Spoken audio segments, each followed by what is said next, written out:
Hi, everyone, and welcome back to the Faster Way podcast. I am so thrilled to be here today with Dr. Sara Gottfried, who is a Harvard-educated doctor with 25 years of experience, and she happens to be a New York Times bestselling author. Dr. Sara, thank you so much for being with us. Hey, Amanda. So happy to be with you.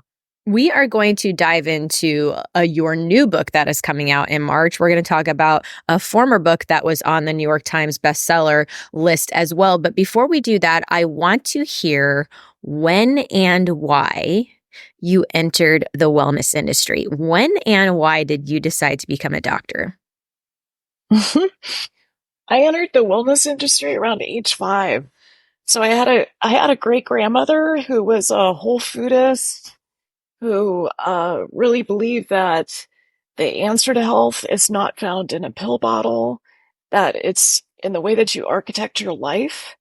And so she would drag me to yoga class. She taught me how to meditate, and she gave me fish oil when I was age 5. So that kind of, set a pattern for me. And then it wasn't until I was in college and I was becoming a bioengineer that I realized, you know what? Engineering's cool, but I need something more social.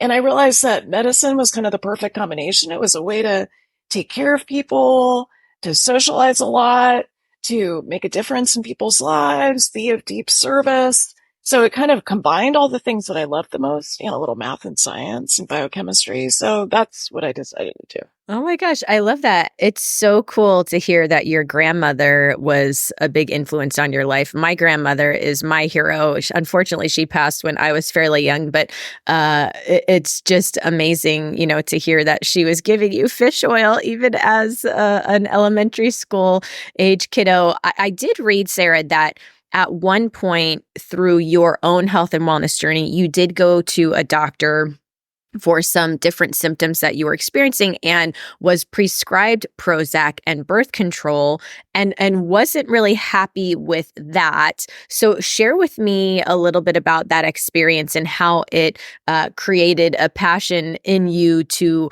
lean more holistic and functional. It was my mid-30s. So I had one kid. I was struggling with losing the baby weight. So all the things that worked for me in my 20s just weren't working in terms of getting back into my genes that, I felt good in. So I went to my primary care doctor and I had a list of woes. I had premenstrual syndrome. I felt so stressed, kind of too young to feel so stressed and tired. I couldn't lose the baby weight, so I was talking about that. I was exercising a fair amount. It just wasn't working. And I just kind of said, "What do you suggest?" And he said to me, "Sara, it's just a matter of simple math. You just need to exercise more and eat less." And that was a moment where I would say I was not just unhappy. I at first was humiliated. And then I got angry, that kind of righteous anger that can move mountains and can start a revolution. I'd realized if I'm being told this and I'm a doctor, then there are millions of people, especially women, being told this very same thing and given the wrong advice. So I left his office. He did offer Prozac and the birth control pill. He was like, maybe it's hormonal when I take the birth control pill. And I went to the lab. I decided to science myself and just say, okay, if my hormones are off, why don't we measure them? So I ordered my own hormone tests. And that really was the start of this path of realizing we got to look at root causes. At that point, I was insulin resistant. I had really high insulin. I had high glucose, pre-diabetes. These were not things that my primary care doctor was looking at. My thyroid wasn't functioning. My stress hormones, cortisol was super high. My progesterone was low. And so that really started me on this path, Amanda, of saying, okay, what conventional medicine is telling us is not that helpful. I was failed by the medical system, and there are millions of people who are similarly failed. So we have to offer better solutions, and we need to do this root cause analysis to really make a difference in people's lives. Oh my goodness. I can already tell we're going to be here for hours. Make yourself some tea, heat up your coffee. We are so aligned. You know, we chatted a little bit in the pre-interview and I could tell that we are going to be good friends from here until eternity, but you are absolutely right. Millions and millions and millions of people are being underserved when they go into the doctor's office. Same story, different time. I walked into my doctor's office with high blood pressure, insulin resistance. I was 17 years old. I'm given blood pressure medication. I'm given metformin, and I'm told it's your genetics. This is the way it's going to be for the rest of your life. I'm a teenager, but decide that's not going to work for me and had to resolve some of my own issues, low progesterone as well, even as a teenager. Created the faster way, thank the Lord. Took about 10 years, but was able to naturally conceive my final 3 babies. We finally figured out how it works also, by the way, everybody. Ty was the 5th and final. But I'm so glad that you shared that with us, Sara, because you actually were a doctor, and this other doctor is saying, take this birth control, take these antidepressants, and not looking at the full picture and the root cause. And I'm just so grateful that you were willing to do that and now spread your message with the world. And we just have to get this message out there, because whether it's an extreme low carb diet that was promoted years ago, Atkins, when my mom was in her 40s and 50s, or a weight loss shot now, it's the same message from these doctors, which just blows my mind. Eat less, exercise more, maintain that deficit, where you know and I know if a female is under consuming on nutrition for a long period of time and over exercising or over stressing herself, going to the gym for hours at a time, training for a half marathon, leading a career, raising kids, volunteering in her community, there's going to be issues. And that's really the basis of the faster ways. We say, we want you to eat more. We want you to eat enough to really fuel your body and optimize your metabolism. We want you to scale back on workouts and do kind of almost the minimum amount required in order to see results and gain muscle, which is our key, is to gain muscle, chasing muscle gains. Let's dive into a conversation regarding your book, Women, Food, and Hormones, because that's the faster way. Women, food, and hormones. Okay. Our average age is 43. Chat with us a little bit about the foundational concepts in your book. Share with us just a couple of those. I had so many folks who came to see me over the past 10, 15 years. Just as the ketogenic diet was becoming more popular and low carb has been popular for a long time, I just was seeing all these folks who were struggling. They would try the ketogenic diet with their partner. Their male partners would do really well on it. They would drop 20 pounds and feel like, they could hear the angels singing because they had so much focus with their ketones. And then inevitably the female partner would be struggling, would have a hard time getting into ketosis, would then have difficulty sleeping. Maybe her thyroid wouldn't work as well. Maybe her menstrual cycle would become irregular. And so it got me really interested in looking at, okay, most of the research on the ketogenic diet is in men. What do we know about the ketogenic diet in women? And so as I started to look at it, I realized, okay, women make up maybe 10% of the study population with the ketogenic diet, and that's mostly people with epilepsy. And so as I started to try some different things with women to work with defining a carb threshold and, realizing that carbs are really needed in the female body, especially at certain times of the menstrual cycle, especially to get good sleep. Women have double the rates of insomnia as men do. They have double the rates of depression as men do. We've got to do things to try to address this, and carbs are a big part of the story. What I realized was that women often need kind of a sequence. They need detoxification, and that you can do mostly with food. right? To be getting the vegetables that you need so that you're methylating, you're getting your dark leafy greens, you're getting your clean carbohydrates. So detoxification really needs to be in place for the ketogenic diet to work well in women. And then with keto, I have a different way of approaching it. I think women need more carbs, and I typically suggest that they do it for a very short period. And then I layer it with intermittent fasting because intermittent fasting, as you know, is a backdoor to ketosis. And so when you combine it with the way that you're eating and you're paying attention to body composition, which I think we're also aligned on, what we want to realize that muscle is the organ of longevity. It is the organ of health span. It's going to help you age in a way that you're really happy about. And so we've got to preserve muscle mass and maybe even build it as we get older. So those are the tenets of the book, kind of the basic tenets, women, food, and hormones. So I usually do like a 4-week pulse with a ketogenic diet. And then I like to transition people to carb cycling. So I think we have like these parallel lives that have been happening. Oh my God. Okay. First and foremost, how have we not crossed paths before today? I mean, what is it? 2024? This is just absolutely crazy. Yeah. We like to say that Faster Way is a wonderful transition plan for people who have done keto in the past. They come into Faster Way and they say, oh my goodness, I don't need to be afraid of carbs. I can eat a banana.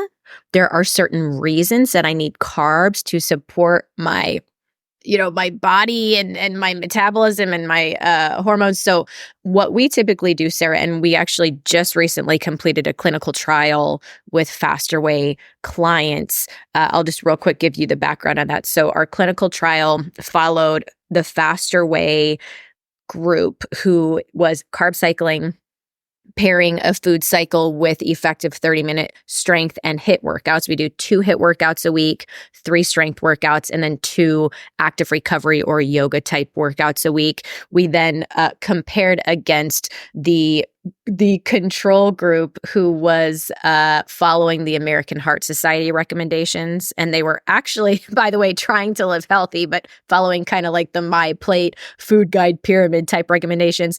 So our Faster Way experimental group in only 6 weeks gained muscle, burned visceral fat, specifically around the midsection, decreased cholesterol, decreased bio-age by 3 years in only 6 weeks. And that's just our Kickstart program. We always say it's just a jumpstart, just your found, and then you move into your lifestyle.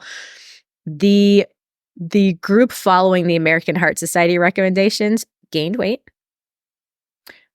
did not gain any muscle, actually increased cholesterol, and had no improvement on bio-age. I mean, it's not surprising because, we've had over 5,000 clients go through Faster Way, but to see it now on a clinical trial, our app is actually the most thoroughly researched fitness app on the market, which is exciting.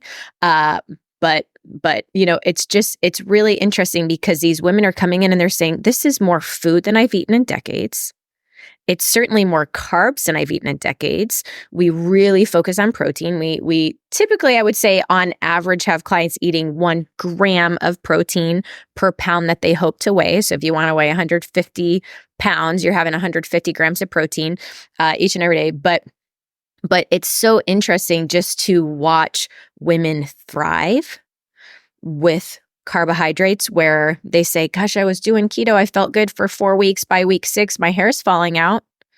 I'm exhausted. Right.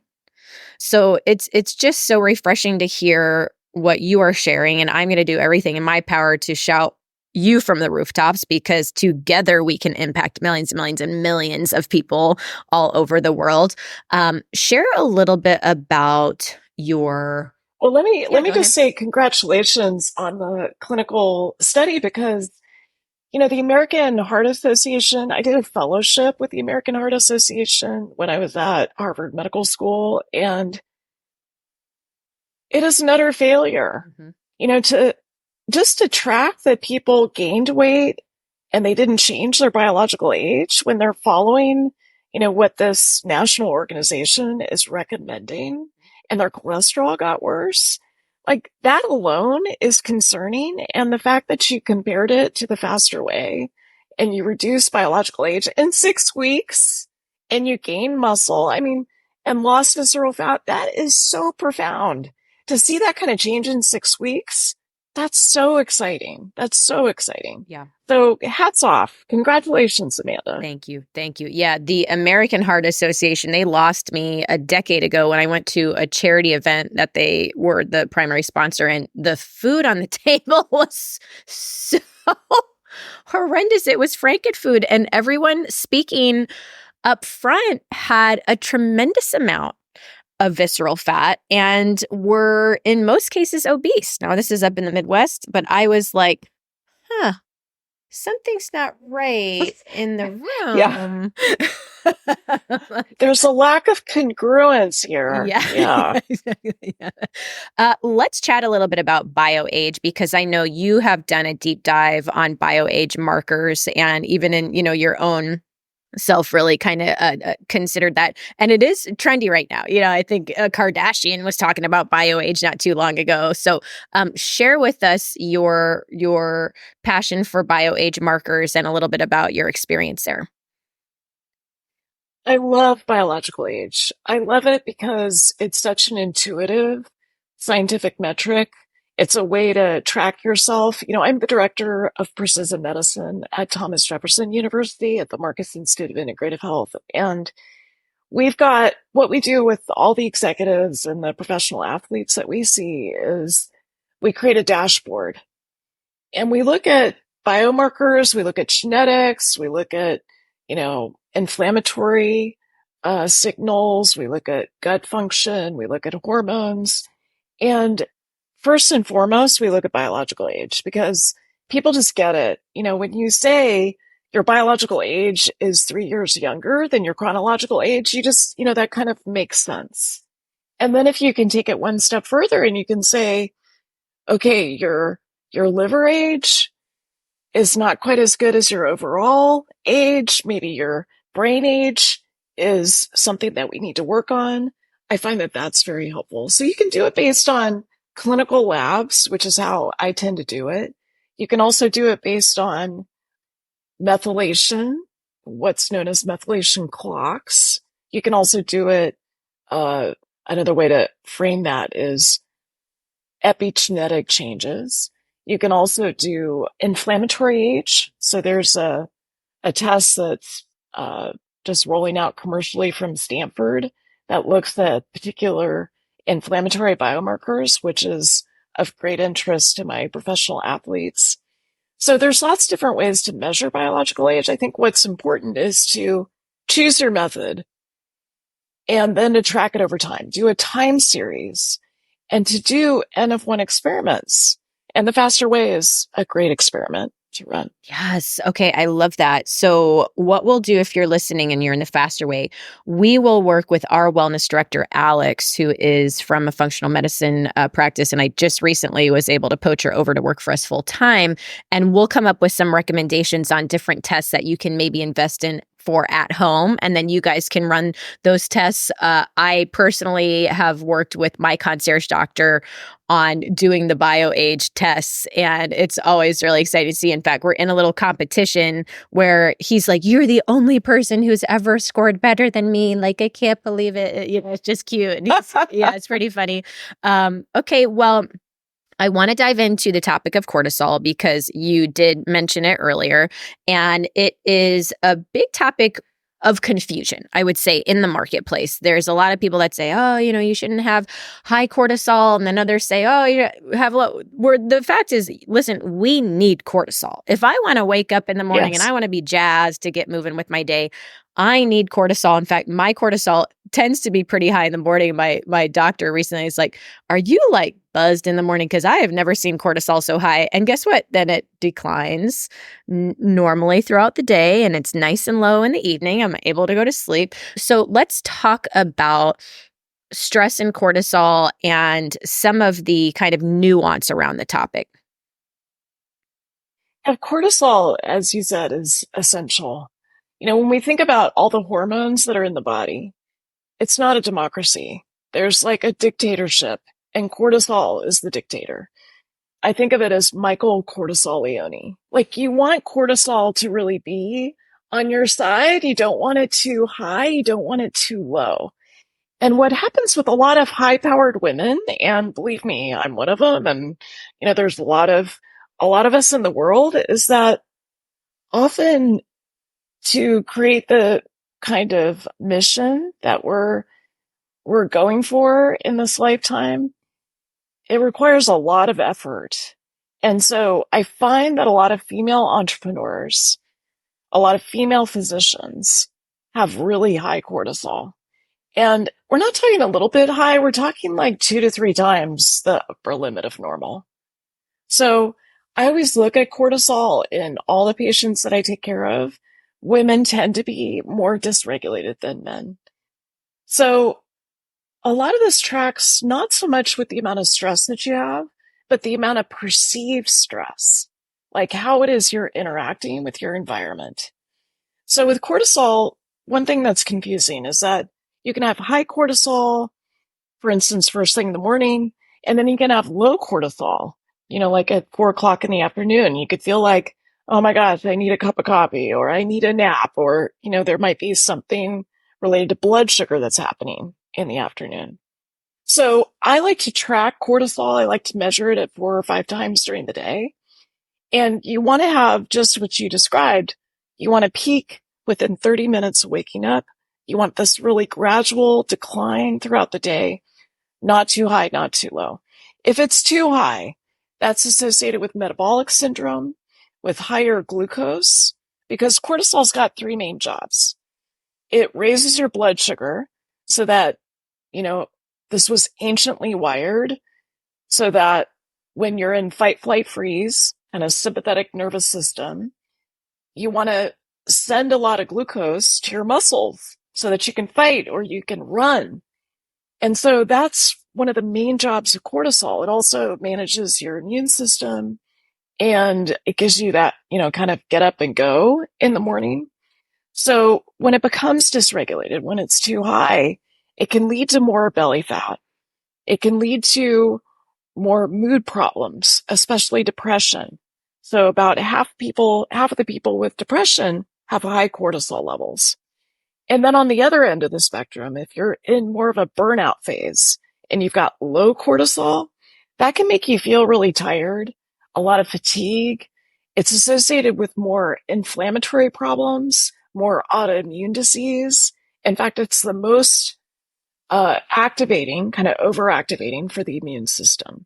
We see it with post-traumatic stress disorder. We see it with autoimmune conditions. And so what we want with cortisol is we want it in that Goldilocks position, which can take some work. It can take doing some experiments like learning how to meditate, learning how to eat in a way that doesn't cause food stress, learning how to do intermittent fasting so that you're not driving your cortisol up. For people who restrict carbs too much, women especially, that can drive your cortisol up. So you want to figure out for you what's going to work the best to get cortisol into that middle lane, not too high, not too low. Yeah. Yeah. As you mentioned, men, the male species, deals with so many less problems than us women. Listen, we are more sensitive to perceived stress. We have more hormones at play when it comes to optimizing our metabolism and fat loss. And it's not fair. And we do have a fast weight men's program, and these guys stop drinking soda for 4 weeks and they drop 25 pounds. And, so we're not talking to the guys here as much. I do have a close friend who's actually dealing with what you referenced, which is that low level of cortisol, had high cortisol for a period of time, and now has the low cortisol. It is a bit of an experimentation. There's a lot of trial and error, but what would you say are 3 of your top tips for someone who is in that phase where now they don't have the get up and go in the morning because their cortisol is actually low? Well, the first thing is you've got to inventory your life. Like, what's driving this issue for you? And be really honest about it. There are a lot of people who are in relationships that are high conflict, or they're sacrificing their authenticity in a way that doesn't work, or they're in a job that doesn't make them happy. So I would say inventory is number one. Number two, I would say measure it. So really measure and track it. And in addition to measuring cortisol, I like to do it in the saliva. I think it's helpful to do the perceived stress scale. So it's available online. It's pretty easy to do. It takes just less than a minute. And to track that over time, I think is really helpful. And then the third thing, I would say adaptive movement. So just as you described that you have in the faster way, what I find with a lot of my clients is that they're over exercising. They're overdoing it with cardio. They've got a Peloton and they're just like, go, go, go on the Peloton. And that can really drive you into the ground. So more adaptive exercise, the randomized trials show that dance is one of the best ways to move and to help with low cortisol. And then if I could mention a fourth, I can't help myself. There's a supplement called licorice, which can be really helpful at modulating cortisol. You have to be careful that it doesn't raise your blood pressure excessively, but people with low cortisol tend to have really low blood pressure. So licorice, you could consider whether that would be, part of your N of one experiment. Yes, absolutely. I'm going to share that recommendation with my friend. I appreciate that. And I was going to ask you about supplements anyway. So let's dive in. Our community likes to hear from experts like yourself regarding your own routine. And I'd love to hear maybe some of the supplements that you personally take to balance your hormones and to optimize your metabolism. Would you be willing to share that with us? Oh, of course.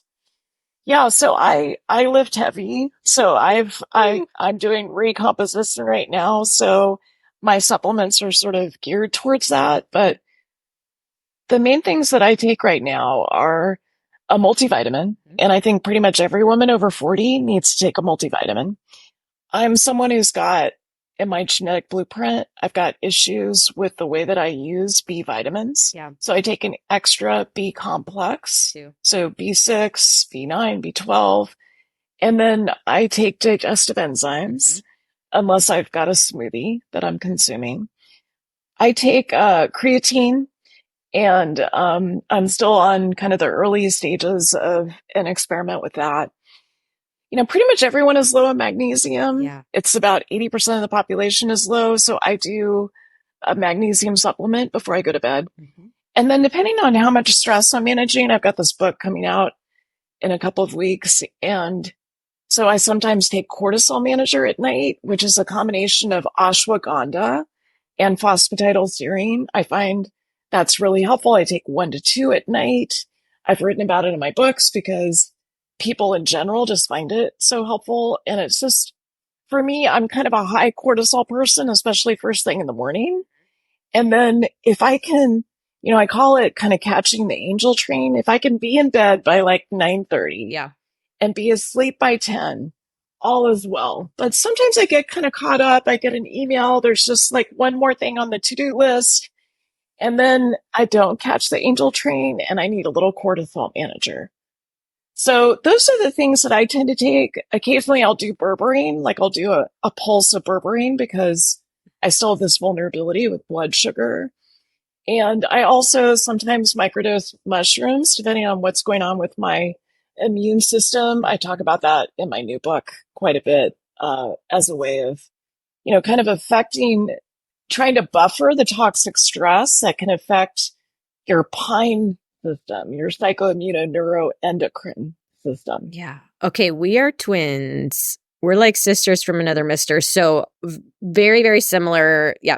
B vitamins. We literally just launched creatine. We recently added to our board Dr. Bill Campbell, who is the leading researcher on creatine. And so we're doing loading doses of creatine in the faster way as we speak, as we chase our muscle gains in 2024. I'm definitely going to get the info from you on that cortisol regulator because literally last night, I am dealing with some additional perceived stress from things going on at the office and didn't catch the angel train. I was just Right. getting into Costa Rica as well. My son's sick. There's just a lot going on. And I'm like, oh my gosh, how many, 5-HTPs and GABA and this and that can I take and magnesium? I'm like, I need something more. And I wish I would, because I was up till probably midnight and then my son's sick in the second half of the night. So it just, was not a good night of sleep. And if you're a mom of young kids, I'm right there with you. I got the insomnia from the perimenopause, plus I got the 5 kids. So, and we all have perceived stress, Yeah. but I love the link to the supplement that you recommend. And I'm so glad everything happens for a reason. I'm so glad we're chatting today because I'm going to get my hands on that.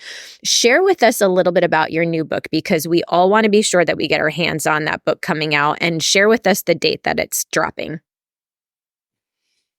The new book is called The Autoimmune Cure, and it's about the way that autoimmunity is exponentially rising. Like the numbers have increased 9-fold just in the past 5 years. So when I went to medical school, which was a long time ago, Amanda, it was like 30 years ago, the number of autoimmune diseases was just a handful, Hashimoto's thyroiditis, multiple sclerosis, type 1 diabetes.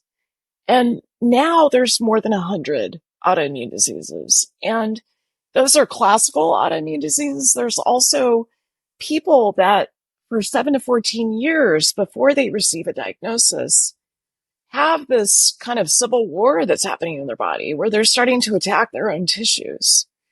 And it can even include things like endometriosis, adenomyosis, fibromyalgia, things that you might not think of as autoimmune disease, irritable bowel syndrome, but there are ways that your body is attacking itself, even cardiovascular disease, coronary heart disease.